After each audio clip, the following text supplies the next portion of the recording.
Okay, welcome everyone. My name is Susan Griepsma. I'm the marketing director here at RocNet Supply. We are so excited that you joined us for today's webinar. Whether you call it white box technology, disaggregation, open networking, they all fall under the same umbrella and they're all the buzz in our industry today. So I think today's discussion is going to be pretty fantastic. Our speakers today are definitely experts in open networking. We're going to start out with Alan Licata. He's our EVP of Network Solutions. We also have Jason Mackey, who is our Director of Technical Business Development, and then Matt Bernardi, who's our Director of Engineering. Here's a quick look at what we're going to cover today. We'll do a little introduction of RocNet Supply and IP Infusion. We'll give you some background and talk about how we got here. And then we're going to dive right into open networking and talk about why this is a technology that, while not new, is something that we're so excited about. We'll cover some use cases, some successful deployments, and then there is time at the end to cover any questions. So if you have some questions that you'd like for us to answer, you can go ahead and put those in the Q&A tab, and I'll select a few for us to answer at the end of this. Any questions that we aren't able to answer before 2 o'clock, we will certainly answer by email after the webinar. So with that, I am going to hand things over to Alan Licata.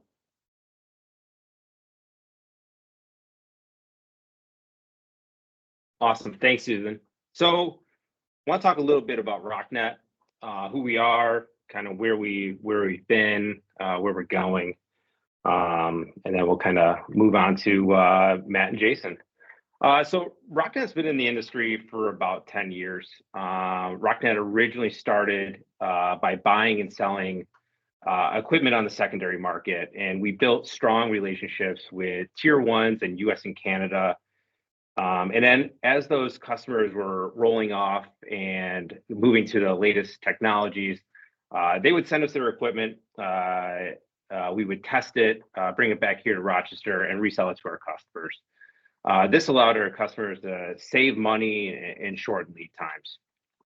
Our focus as a company has been on the service provider space, and specifically CMTS, core routing, and transport. Our goal from the beginning was to help build rural America and focus on the tier 2s, the tier 3s, and the tier 4s. We found a lot of ISPs and MSOs that were at this size. They felt left behind and they felt neglected. So what we wanted to do is help create a tier 1-like experience for smaller customers. To date, we've helped hundreds of independent cable companies upgrade from DOCSIS 2 to DOCSIS 3, now to DOCSIS 3.1, go fiber to the home, or increase capacity in their core. Not only did we help these companies with the equipment, but we've also assisted in engineering, logistics, best practices, and deployment strategies.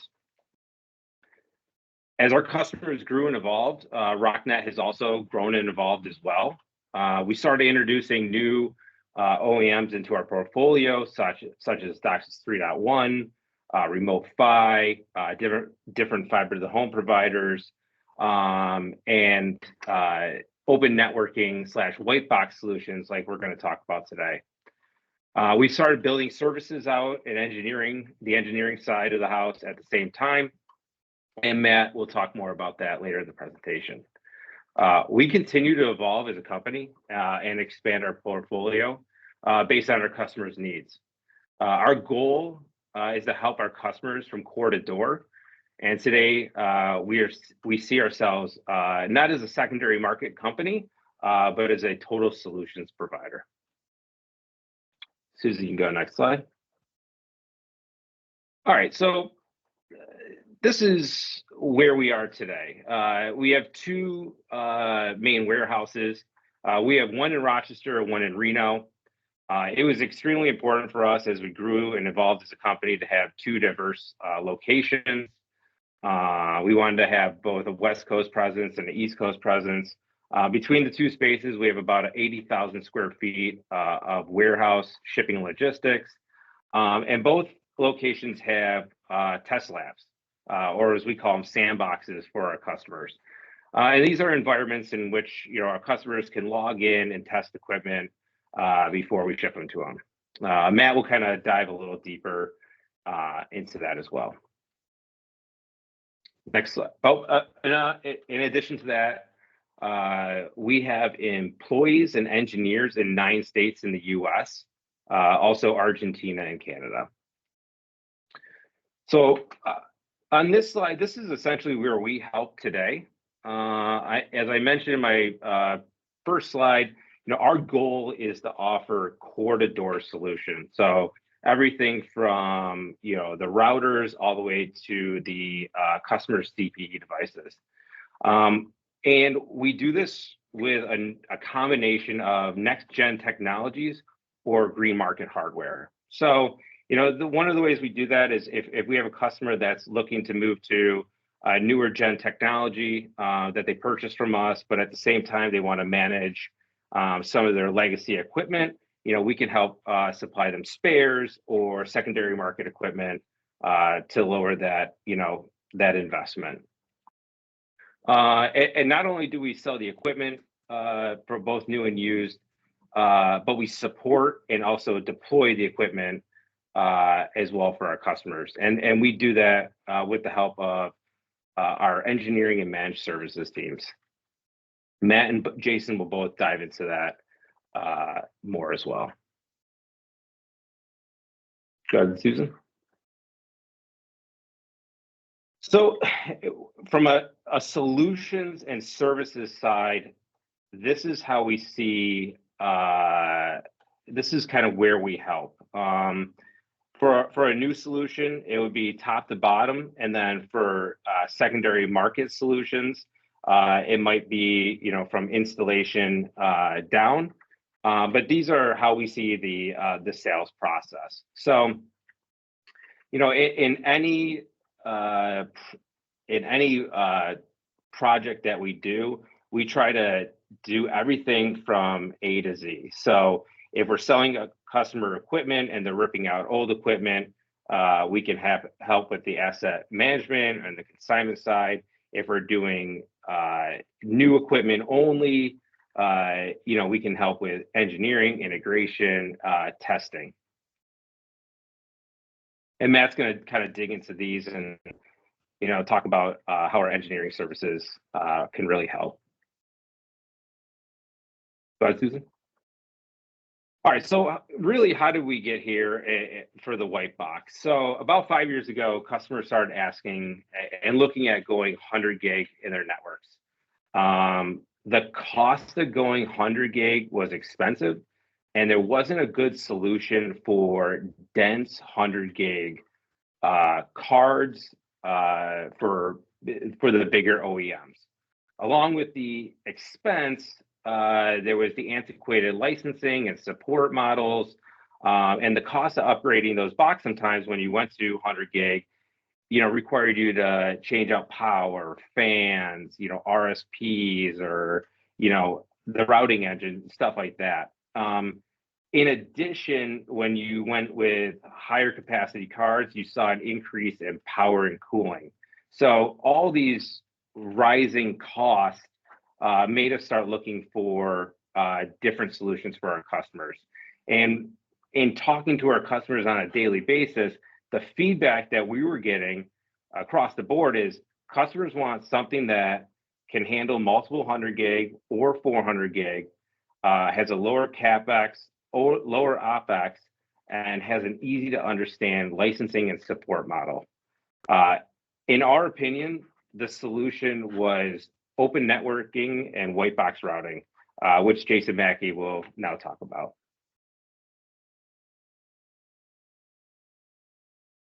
Thank you, Alan. So I put together a really quick primer on open networking. I'll work through what the industry looks like, who's involved with it, and then start working into how the solutions come together. So quick primer on open networking. There's a couple organizations out there. There's actually a few organizations. I highlighted a couple of them here, Telecom Infra Project, as well as Open Networking Foundation. So when you look at the participants that are involved in these organizations to help standardize the open networking ecosystem, there's a lot of overlap. These companies are very interested in moving the technology forward, moving the ecosystem forward, so that there are options out there for integrations into large to small networks. These organizations include software, hardware, even closed networking, what I call a closed networking OEM. They're even getting involved with this. They see that they have to be. And operators, or they're taking advantage of some of the technologies in some of the cases too. Operators are in here, including other standards organizations. So I just grabbed a few logos here to highlight some of the companies that are in here. That's certainly not exhaustive lists. If you're interested in those, feel free to go hit up their websites. All right, go to the next slide. All right, so if you look at this network architecture for the platforms themselves, you'll see a lot of similarity here. This looks exactly like everybody else's network platform, what their infrastructure looks like. So you're going to see data plane, hardware abstraction, operating systems, control plane, APIs, management planes. Any hardware vendor that you go out and take a look at, I should say networking vendor that you go out and take a look at, they may have different colors, it might be a different shape, but it's going to be the same exact architecture. And that's what the open networking platform is doing, is it's building a different approach to that common network architecture that we're already used to. Go to the next. So the hardware, this is where white box comes in. You'll notice they're all not painted white. You can find some vendors that do. So we refer to them as original device manufacturers, or ODMs. Yet more acronyms for y'all. So in the open networking hardware space, there are multiple companies. I've got two of the vendors. I just grabbed some images here as examples. There's a lot of different options out there to fit different needs. So they're manufactured by companies that provide hardware to major networking vendors. These aren't niche manufacturers that are out there. They are large-scale manufacturers. They use common silicon with a lot of, common silicon with a lot of the networking vendors, such as Broadcom. Not exclusively, but it's just a very common one to bring up that most people are familiar with. So the hardware options have standard interfaces. They use standard transceivers. The bandwidth range is 1 gig to 800 gig. And they are staying ahead of what the network operators are needing in the space and offering it up as hardware so that you can then choose which operating system that you're putting on. They're based on your needs, or building your own in some people's cases. So they support advanced options in the hardware, such as timing, buffering, if you need large buffers, do performance validation, anything that you're looking for to offer advanced services and networks. They're building hardware that does support those features and functionality. And there's a lot of options out there. So that's where RocNet fits in really well, is we have relationships with multiple companies out there in this open networking space. We're familiar with the hardware, we're familiar with the software. We can help you navigate and understand what platforms will fit your network well to provide the solutions that you need to. The next slide. All right, so network operating systems, NOS, another acronym for you. There's a lot of options out there. You can see on the chart here that there's, different people in different spaces. Some of them are much more focused on, different features and functions. So they include open source projects and commercial projects. They range in maturity, feature support, customer support options that are available for them. Some are built to provide, a single solution like BNG or carrier grade NAT. Others have have a wider range that would cover the needs of a service provider, or they'll have specific deployments that are focused on advanced features in data centers. And again, that's where we fit in the software side is we keep on top of what's going on in this space so that we can help navigate people through the ecosystem to find the right solutions for them. And it's not always the same NOS for each of these functions, and that's why we're here. Is we just want to make sure people are aware of what their options are, so they make informed decisions. Next.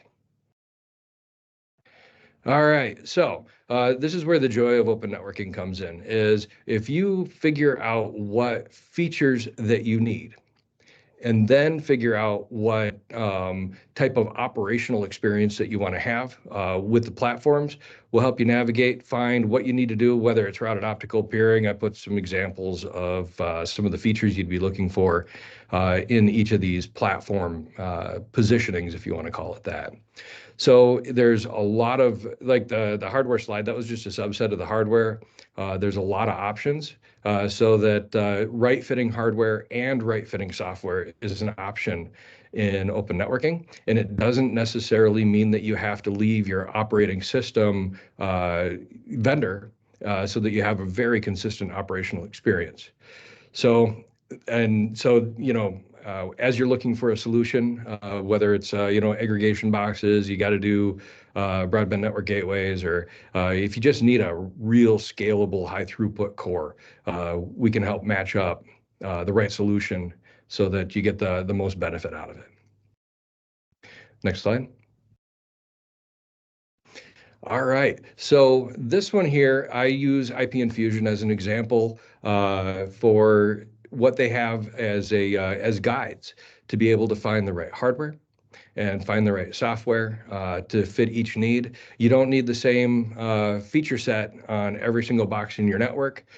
So let's find the right fit. Let's make sure that it's dialed in. Make sure you've got the hardware so that it supports it well, can handle your stuff at line rate, and you're not punting everything up to the processor.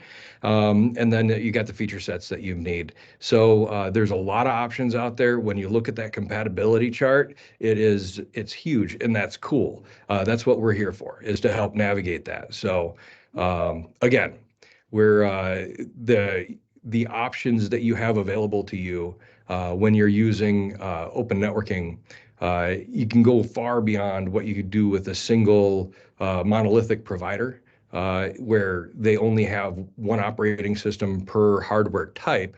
It makes it a lot harder to have the flexibility that you can get in this ecosystem. Next. Thank you. Okay, so this one here, so GigOhm has this radar. I don't know if you haven't seen these charts, they are very handy ways to visualize different players in the market, and to also see how fast they're improving, how fast they're moving in that space, whether it's a leader, challenger, entrant, and then whether they're moving forward, if they're fast, or if they're outperforming. And so we used in some of the use cases that we've got here that Matt will be following up with IP Infusion. So I'm leaning in specifically here with them.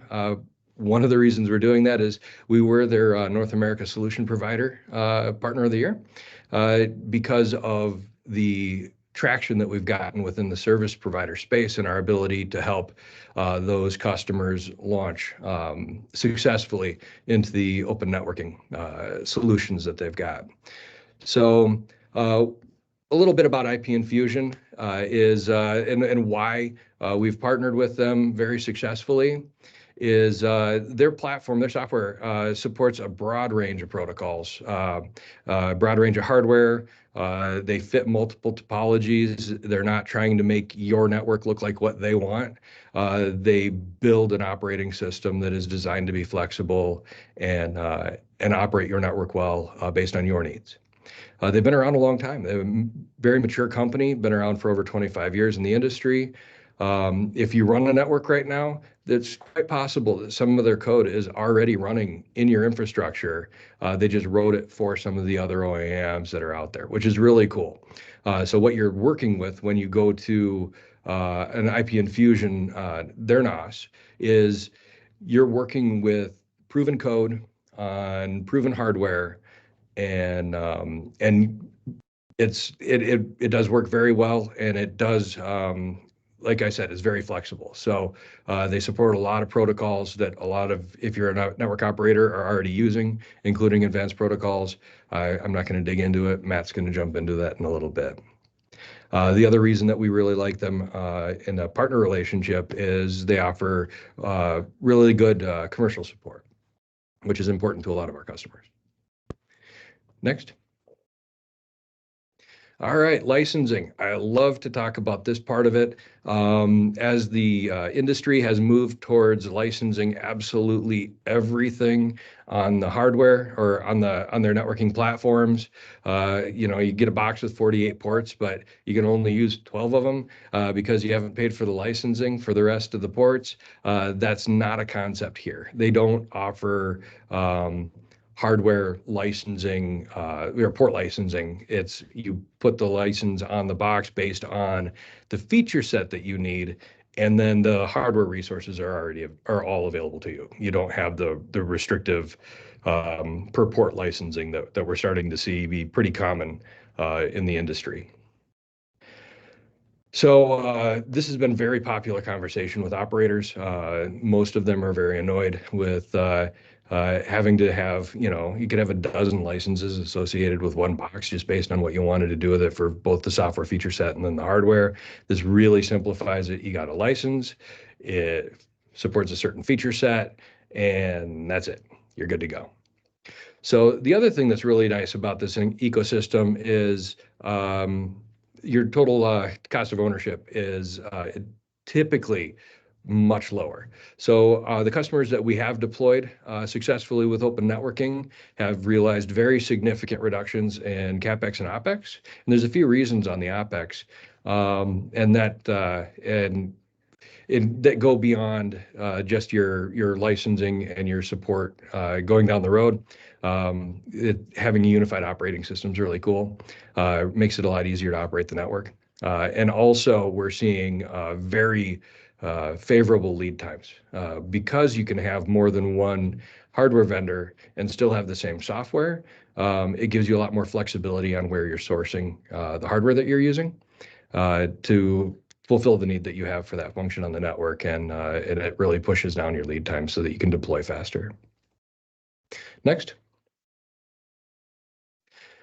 All right, so support. This has been a very common concern for people that are looking into open networking. Is they feel like they're going to be getting something the equivalent of a server and then some Linux loading it on it, and then they're going to have people to call on either side of it, whether it's software or hardware. That does not have to be the case. There are multiple NAS vendors, and IP Infusion does a good job of this, of being able to offer support for the software and the hardware. You have one place to call for support. If there are potential hardware issues and they're troubleshooting it, they'll get the hardware vendor involved on the call to help work through what that ticketing is. The other nice part about this is you do these solutions through RocNet. We'll be involved in those tickets as well. So we'll be tracking what's going on. We'll help provide input and help you get to resolution faster. And so you won't be out on your own trying to get this all figured out. So what it does is it removes the finger pointing that a lot of people think they're going to have between the hardware and the software vendors. And it is a great support experience.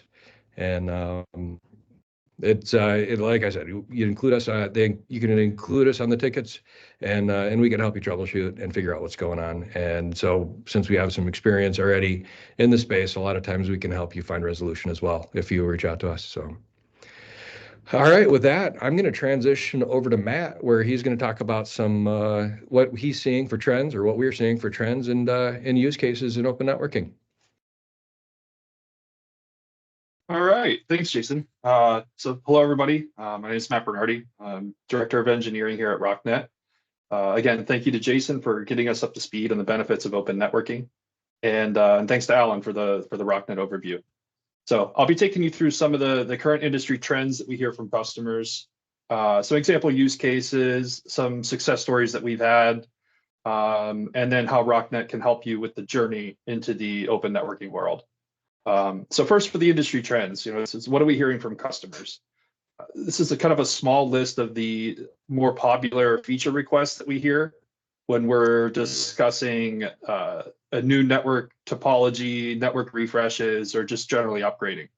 So again, the list is like first up on the list here, we have segment routing. Segment routing, source-based routing. It helps keep your core network configurations a little bit leaner. Convergence becomes a little bit simpler. You don't have to rely on all these different protocols to come together. And then in the IPv6 world, we have segment routing v6 if you run an IPv6 only core. There's EVPN. So EVPN is a kind of an overlay technology. It's what they use to build the services delivered by your network. So this is the revenue generating piece, right? So you have the point-to-points type of connections. You got point-to-multipoint, or even kind of a tree-based hub and spoke almost type of network. Another benefit with EVPN here is a converged control plane. So you have one single control plane that can support multiple data transport types. So a couple examples there of the MPLS or VXLAN. Next up, we have coherent optics. So on a simpler optical transport deployment, there's really not a need to have all those different muxponders or transponders and all those active pieces of equipment that you need to take those gray 40, 100, 400 gig wavelengths and be able to support that on a DWDM grid. And with that, you're also reducing the equipment, and there's just less points of failure, less power, less rack space. TI-LFA. So this is a fast reroute mechanism, usually used in the core to protect against link or device failure. And it provides very fast failover time. So in most cases, you can do sub 50 millisecond failover, which will help protect important customer traffic, such as voice or even in video. And finally, we have a lot of interest in IRB. So integrated routing and bridging is an efficient solution for switching and routing functions within the same device. It helps simplify the network design a bit, and it provides more flexibility with changing network requirements. So with that, networks are always growing, shrinking, moving. You got new circuits here and there.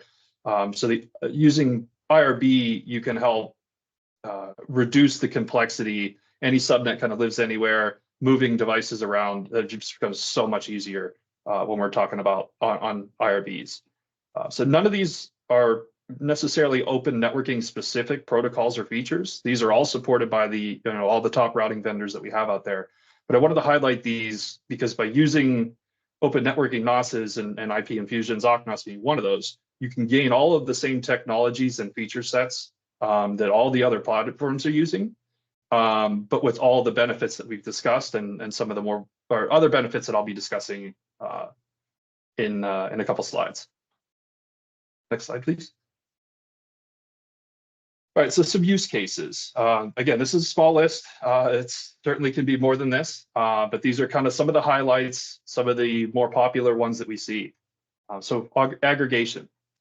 This can be at a layer 2 or a layer 3 level. Examples being OLT aggregation, CMTS aggregation, or even active Ethernet, whether that's commercial business to business type services, or even direct residential customers. If you're running an MPLS network, these are perfect for PE/CE type roles, where you're, maybe you're aggregating a bunch of CEs into a PE. So just a wide range of options on the aggregation side.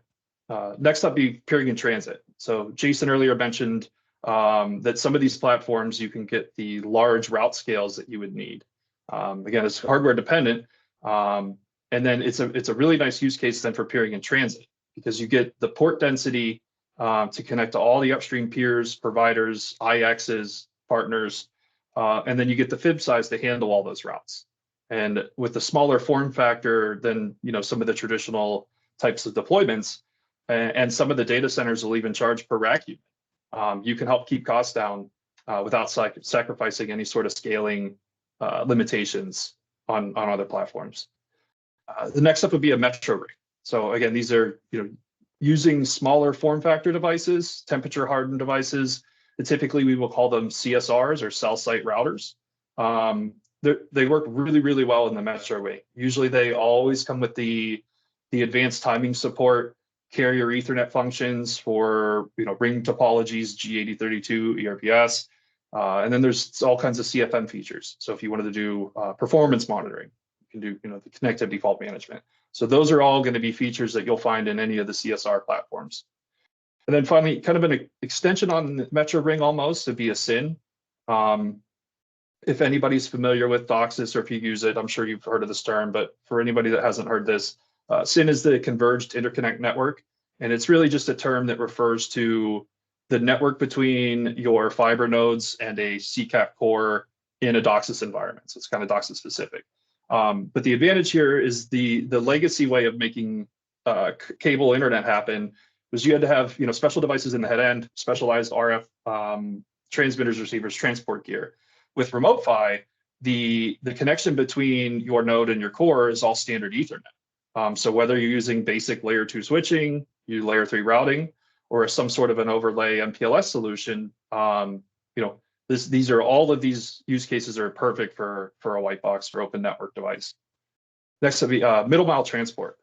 So again, I touched on this a little bit in the earlier slide, but until recently, really one of the only ways to do 40 or 100 gig long haul or DWDM was having dedicated, optical line systems, transponders, muxponders. Now with some of the hardware supporting QSFP DD, we can utilize OpenZR or ZR+ transceivers and eliminate the active components that would be in the traditional optical line system. You still need the passives, obviously, for the filters, and maybe an amplifier if you have to go too far. But it kind of gets rid of the active components that you used to have in place there. So just less moving parts is always good. And finally, we have the data center. So I mean, we're mostly service provider focused here, but in a data center, there's plenty of options here as well. So whether that's a leaf or top of rack, spine switch, or even if you have a super spine, management switches, there's kind of any number of options that you would need in the data center are all going to be supported here. There's also an interesting use case. So in a data center, you still have to connect to the internet. So you're going to have connections to peering, transit, internet exchanges, and being able to absorb those burstable traffic coming in from the internet. Having these peering transit type boxes that we had talked about with the deep buffers, the large fib scale, even in a data center, you need some of those use cases or some of those devices. So next slide, please. All right, so now we're going to cover kind of like some of the success stories that we've had from our customers, or even just people that we've talked to that have already embraced or have already went down this road. So the first one I'll touch on here is the minimal time to deployment. This was a customer of ours. They were expressed a lot of interest into OCNOS, but their engineering team was busy. They had mergers, acquisitions, projects, and I'm sure everybody's familiar with these. And by using our professional services to do the proof of concept testing with them, just general engineering services, we were able to get the customer from the initial phone call to the first concept of what the network would look like to their first field deployment was less than 90 days. So the next one would be the decrease in outages. This was actually really exciting, and we actually had a conversation with them earlier, hours before this call. And we had this really interesting metric that they gave us. So it was the mid-sized tier 2 company here in the United States. After getting the majority of their network converted over to OCNOS, it was over the course of about 1 year. They wanted to kind of see where they were, where they are now, or where they were then. They ran some metrics on the performance and stability of the network. And they told us there was nearly a 20% decrease in total call volume into their NOC and residential call queues. There was a time where they also had 3 fiber cuts that happened almost at the same time, separate areas of the network, and not one person realized it except for the NOC and whoever the engineers were that got those alerts that the port went down. And then this was the really exciting one. So we had some recent conversations with them, and we're just over 2 years into their full deployment, and they've reported to us today that number that was 20% a year ago has now increased to 67%. And that's a drop in call volume reporting outages into, again, either their NOC or like a residential call queue. So within that company, the network confidence is an all-time high, with everybody from corporate level down to the field. The next one here is environmental savings. So we kind of touched on this a little bit, but this is an actual use case here. So there's an IP transit only customer that was evaluating a network upgrade. So they wanted to go to platforms with more dense 100 gig eports. And after evaluating several of the traditional routing vendors, NOS vendors, they ultimately selected OCNOS. And what they saw was just by switching the platforms, there was no feature loss or anything. But by switching platforms, there was a sixth of the power draw over their legacy routing vendors. So there's less high-powered circuits that you have to install into your data centers. There's less power consumption, which means less heat generated. So all your cooling requirements are reduced. Another thing that they saw was the rack space savings. Like I mentioned before, in data centers, you'll typically pay per RU. And so they went from racks that were, or devices that were probably a quarter rack, even up to a half a rack in some cases, down to 2 rack units. I mean, that's the largest white box that we've been looking at today. The smaller form factor devices are also nice because they're significantly easier to install. In most cases, a single person can go in. They have these real nice install rail kits, and a single person can do it. Some of the bigger ones you might want to just to be safe. But yeah, in most cases, a single person can do the whole end-to-end install. The next one here is going to be operational standardization. So through a bunch of merger and acquisitions, we had one particular customer that had nearly every routing platform that there was out there, and even a couple open networking NOSes that were there. So they wanted to kind of standardize on a single vendor for all core routing switching needs. And due to the industry standard CLI that OCNOS provides, everybody in the company already felt really comfortable with it. So it's pretty straightforward to use, easy to pick up. And this led to them being able to streamline a lot of their operations. So, when they're troubleshooting, these show commands all look the same. Configuration standardization. So if you wanted to come up with your golden configuration that you deploy everywhere, that becomes significantly easier when you're down to one platform or one operating system. And then, no matter if it's a data center service provider, routed optical deployment, the operation of the box is all going to be the same. The hardware reuse. So this is a really interesting one too. It's a bit of an extension of the previous one. So the customer that we had decided that they're all in on OCNOS, and they had a different NOS vendor in their network. And the hardware that the operating system, the legacy operating system, was running on is also supported by IP Infusion. So we were able to remove the other network operating system and install IP Infusion while the switch stayed in the rack. So it eliminated any regrettable spend on the hardware. They already paid for the hardware once, and they were able to, not use it for this other solution and be able to pick it up for a different one, and not have to, waste any money on the hardware. And then even that, the time and the money that you would have to spend on replacing the hardware. So you have to send somebody to the data center. They have to unrack, re-rack it. Power might change. Optical cables might change. And from here, that none of that happened. All we did was remove one operating system. We put another one on it, and they were up and running with minimal interruption. And then the last one here is manufacturer support. This one was more focused on our smaller cable or telco customers, even startup customers. So previously, the smaller end users, they may not have the budgets, the space, the power, cooling to be able to support these big traditional routing platforms. So many of them turn to the green or secondary market to have cost-effective solutions, but the downside there is they lacked vendor support. So by embracing the open networking revolution, these smaller cable telco operators, startups, can have these newer supported hardware, software platforms from a single vendor, giving them peace of mind that if something's not working, they're taken care of. And they don't have to have the deep pockets and power and all that to be able to put these platforms in. So that resonated really, really well with our smaller operators. Next slide, please. And then, so finally, I want to cover some of the ways that we can help. some of the things that we've done, that we have, and from there. So the first one here I'll touch on is going to be kind of proof of concept testing. So one scenario here is going to be like virtual control plane testing. So a lot of software vendors now will give you their code as a virtual machine or a container, and then we can import that into various Linux technologies or just software platforms. And then because these are all VM or container based, you can also bring in different test platforms, whether that's route injectors, performance applications, packet generators, those sorts of things. So typically the use case here is more towards the protocol testing or configuration testing. We're not really putting traffic on it at that point in the virtual control plane environment. Another area of proof of concept that we have, or we have several of these different ODM platforms in our lab today.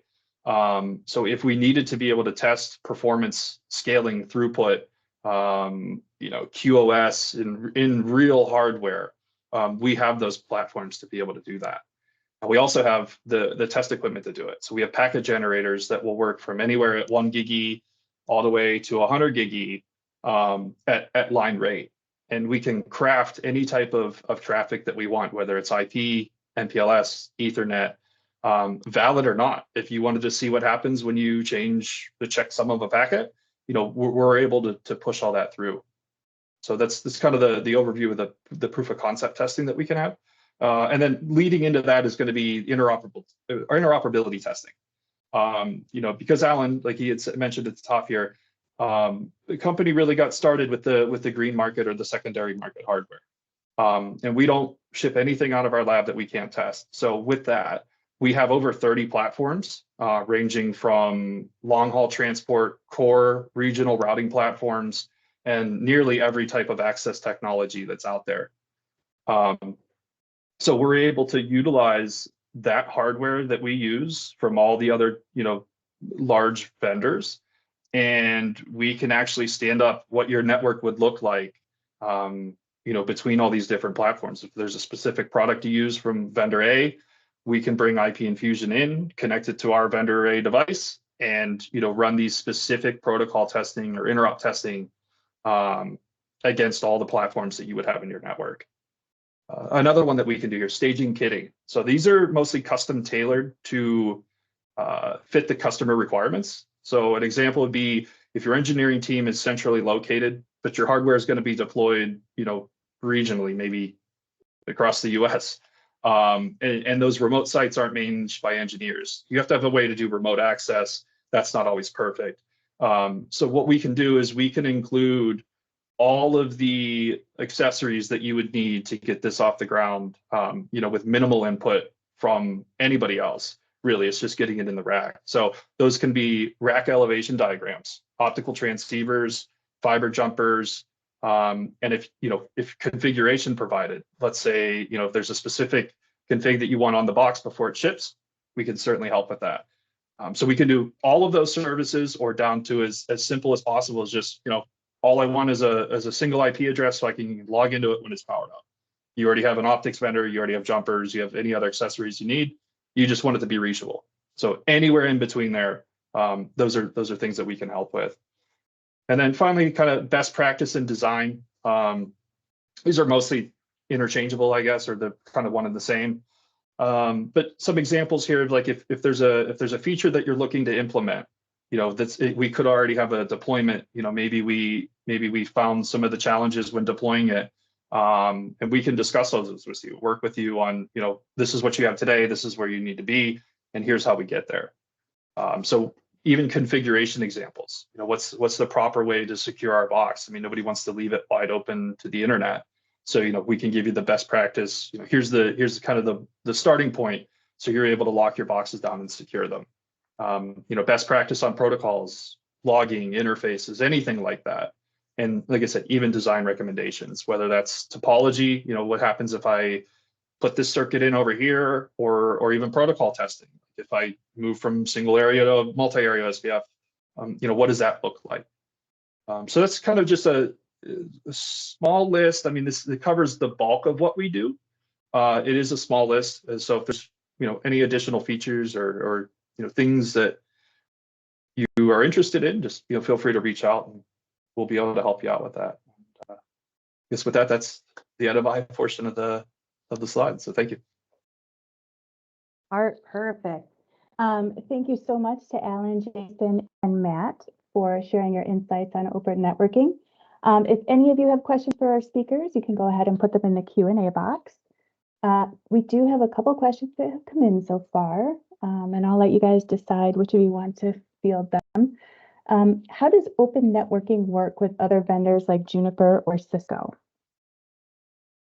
Sure, I'll take that one. So the open networking NOS companies that are out there are adopting all of the standards, right? So they build out their protocols based on RFP or RFCs. So interoperability is really quite easy. We've done testing with multiple different platforms from the larger vendors, and as long as it's a standard, they do interop extremely well. And then in those cases where there isn't really an RFC standard for something like, for example, multi-chassis lag or things like that, they will build out code to support those functions. And we have done interop testing. They do build it to very standard function. It talks to the other boxes just like any other platform will. So we haven't had any issues there. So they're very interoperable. Wonderful. And let's see, across all the use cases mentioned before, how many different operating systems would I need to learn to meet the requirements? Yeah, I can take that one. So it will ultimately kind of depend on the exact NOS that's selected. But if we look at this from IP Infusion and RocNOS, there is just a single overall kind of base operating system. Some of the features or functionality ultimately are going to depend on the hardware platform itself. A couple examples would be the Ethernet timing, or even coherent transceivers. Those sorts of things require hardware to enable or support those enhanced functionalities. But if we look at the operating system itself kind of as a whole, how you'll configure, how you'll troubleshoot, how you interact with it, it's going to be the same. And even when you look at it from the back office monitoring perspective, your SNMP MIBs, your netconf, Yang, any of those sorts of back office monitoring OSS, again, that's all going to be the same, which is one of the big advantages here. All right, thank you, Matt. That looks like the end of our questions for now. Again, I want to thank Alan, Jason, and Matt for sharing their insights with us. We will be sending out by email a recording of the webinar. So if there's something you missed or you wanted to listen to again, you'll have a link to that recording.